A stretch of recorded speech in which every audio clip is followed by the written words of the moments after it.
Todavía no sabemos cómo se elimina completamente el factor de von Willebrand en situaciones normales, pero lo que sí sabemos es que hay mutaciones que aumentan la eliminación del factor de von Willebrand.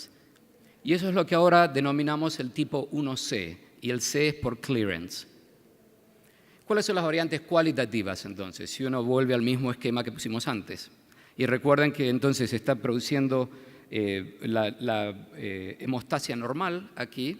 El factor de von Willebrand está produciendo o está iniciando o ayudando a iniciar el coágulo. Y lo que tenemos es que sí hay, de nuevo, una disminución en la secreción, pero con un tipo dominante negativo en la mutación. Tenemos lo que se llama el tipo 2A. Y el tipo 2A puede ser, ya le digo, porque es dominante negativo o porque hay un aumento de la susceptibilidad de la molécula a la enzima que lo corta. Al mismo tiempo, si tenemos un aumento de la unión de la plaqueta con el factor de von Willebrand, tenemos lo que llamamos el tipo 2B. Si hay una disminución de esa unión normal entre la plaqueta y el factor de von Willebrand, tenemos el tipo 2M. Y después, como yo les había dicho, recuerden que el factor de von Willebrand lleva al factor 8. Y si hay una mutación en el factor de von Willebrand donde el factor 8 no se puede adherir al factor de von Willebrand, tenemos lo que se llama el tipo 2N. Y esto también es muy importante porque los tratamientos son diferentes. Y muchas veces estos pacientes se presentan como si fueran hemofílicos leves. Entonces, en cuanto al diagnóstico, yo siempre digo que lo más importante, y un poco volviendo a lo que la doctora decía, lo más importante no son necesariamente los valores, porque si los valores son muy bajos, es muy fácil diagnosticarlo, pero generalmente todos tenemos el inconveniente de diagnosticar esta enfermedad cuando los valores están cerca de los valores normales.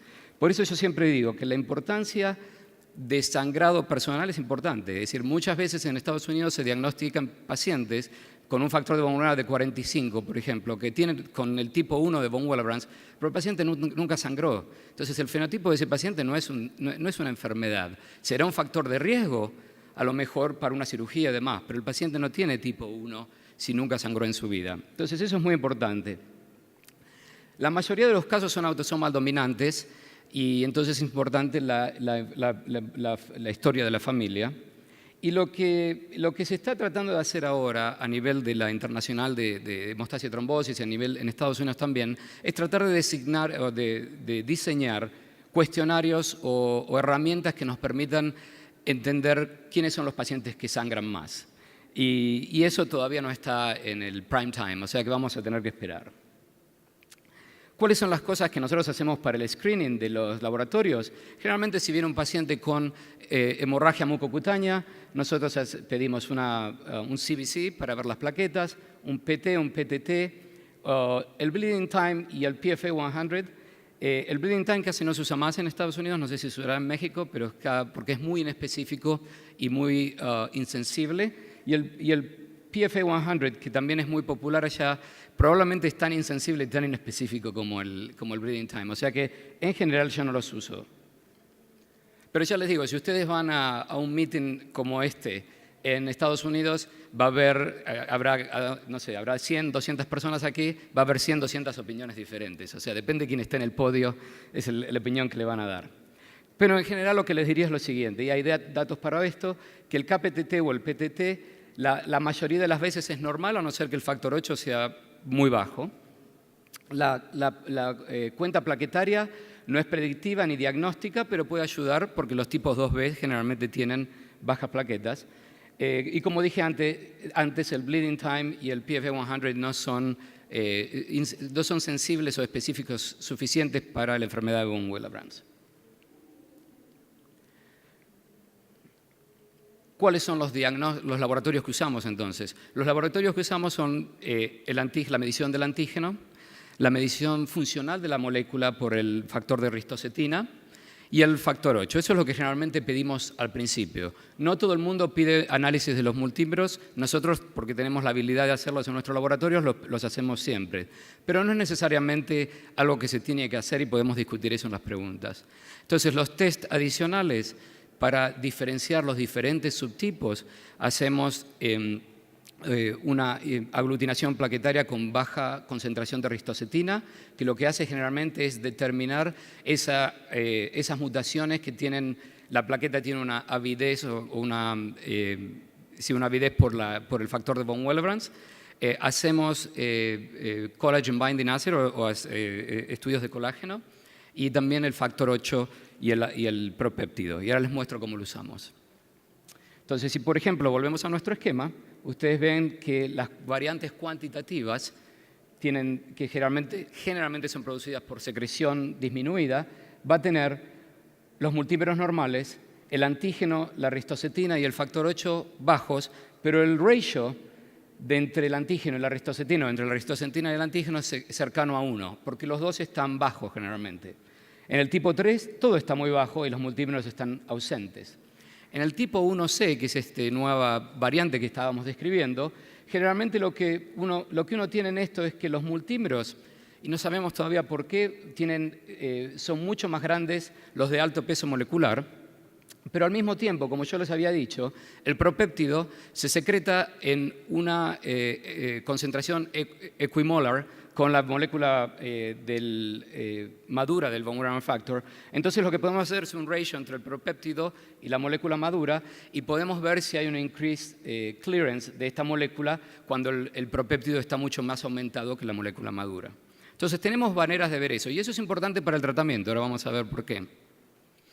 Si vamos a las variantes cualitativas, tenemos que el tipo 2A, por ejemplo, va a tener, es decir, si ustedes ven el tipo 2A, el tipo 2B y el tipo 2M, que son todas cualitativas, lo más importante para el clínico es que el ratio, o sea, si uno hace el ratio entre la ristocetina y el antígeno,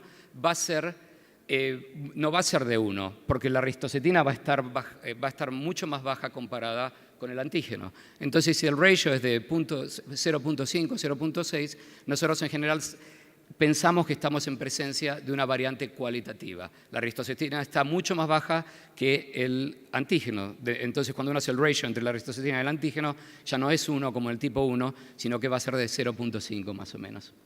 Y después las diferentes multímeros le van a dar el patrón para diagnosticarlo mejor todavía. Y en el tipo 2N, uno lo que tiene es que el factor 8 está mucho más bajo que lo esperado.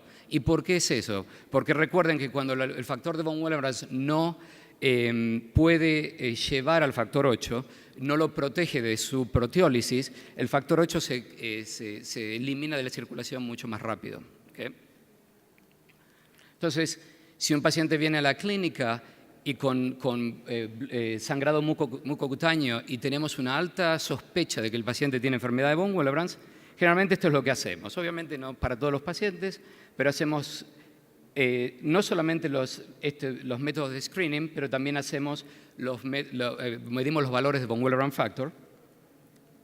Si el paciente tiene una cuenta plaquetaria que es baja, investigamos la causa de la trombocitopenia. Si los niveles del factor de von Willebrand son normales y pensamos que el paciente tiene una patología plaquetaria, estudiamos agregación plaquetaria y demás, y eso ya sea otra parte del algoritmo. Si el PTT, el PT, el KPTT son prolongados y los factores de von Willebrand factor son normales, los valores de von Willebrand factor son normales, entonces hacemos un mixing study, hacemos la mezcla de plasmas para ver si corrige o no, y si estamos en presencia de una deficiencia de la coagulación o de un antifosfolipídico. Y después, si tiene valores anormales de factores de von Willebrand, empezamos el estudio un poco más detallado de la enfermedad. Lo diagnosticamos con enfermedad de von Willebrand y, como yo les dije antes, si el ratio entre el antígeno y la ristocetina es 1, generalmente decimos que ese es tipo 1. Y si sabemos que si estos multímeros son más altos y pensamos que tiene una variante de 1C, medimos el propéptido, como les había dicho antes.